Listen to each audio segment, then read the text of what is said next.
Tangis Immanuel Ebenezer alias Noel, mantan Wakil Menteri Ketenagakerjaan pecah saat dirinya digiring menuju ruangan rilis tersangka di gedung KPK pada Jumat sore. Tangis Noel menetes saat berjalan bersama 10 tersangka lainnya. Namun hanya selang beberapa menit, tangis itu berubah menjadi senyuman. Usai rilis, Noel di hadapan wartawan terlihat tersenyum bahkan mengacungkan 2 jempol lalu meninggalkan ruangan rilis. Saat menuju tahanan KPK, Immanuel Ebenezer alias Noel meminta maaf kepada Presiden Prabowo, anak istrinya, dan masyarakat Indonesia. Tidak hanya itu, Noel juga berharap diberikan amnesti oleh Presiden Prabowo. Presiden Pak Prabowo, kedua, saya minta maaf kepada anak dan istri saya. Ketiga, saya minta maaf terhadap pelaku.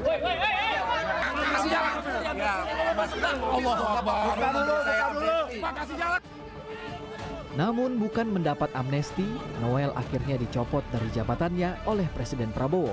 Jumat malam, Menteri Sekretaris Negara Prasetyo Hadi menyampaikan, Presiden Prabowo telah menandatangani surat keputusan Presiden yang memberhentikan Immanuel Ebenezer dari jabatan Wakil Menteri Ketenagakerjaan. Baru saja untuk menindaklanjuti hal tersebut, Bapak Presiden telah menandatangani keputusan Presiden tentang pemberhentian Saudara Immanuel Ebenezer dari jabatannya sebagai Wakil Menteri Tenaga Kerja.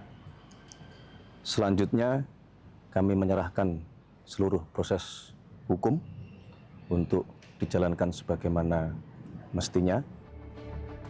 Lalu kasus apa yang menjerat Immanuel Ebenezer? Pada rilis yang disampaikan Jumat petang, PLT Deputi Penindakan dan Eksekusi KPK, Asep Guntur Rahayu mengatakan, Noel jadi tersangka atas kasus pemerasan sertifikat keselamatan dan kesehatan kerja atau K3 kepada sejumlah pihak swasta sejak 2019. Pada kasus ini, Wamenaker Immanuel Ebenezer yang menjabat sejak Oktober 2024 diduga menerima uang haram sebesar 3 miliar rupiah dan motor Ducati. Kemudian bagaimana dengan pemain-pemain yang lama atau mungkin pegawai-pegawai yang lama? Nanti akan dilakukan pendalaman sama Pak Deputi, ya, sama Kasatgas Penyidikan, karena akan pasti ditarik mundur ke belakang sampai dengan di awal tahun 2019.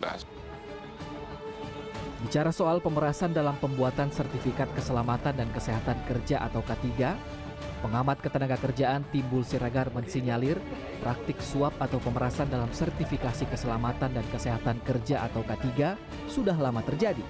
Modusnya para pelaku mempersulit penerbitan sertifikat K3.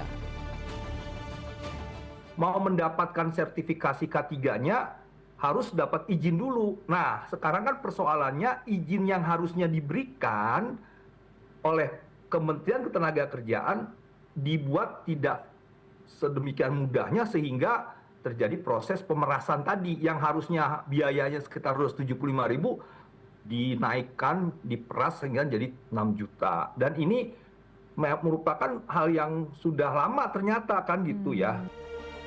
Lebih lanjut, Timbul mewanti-wanti pemerintah jika praktik pemerasan kerap dilakukan kepada pihak swasta, maka akan berdampak pada iklim investasi yang ujungnya sulitnya menciptakan lapangan kerja baru.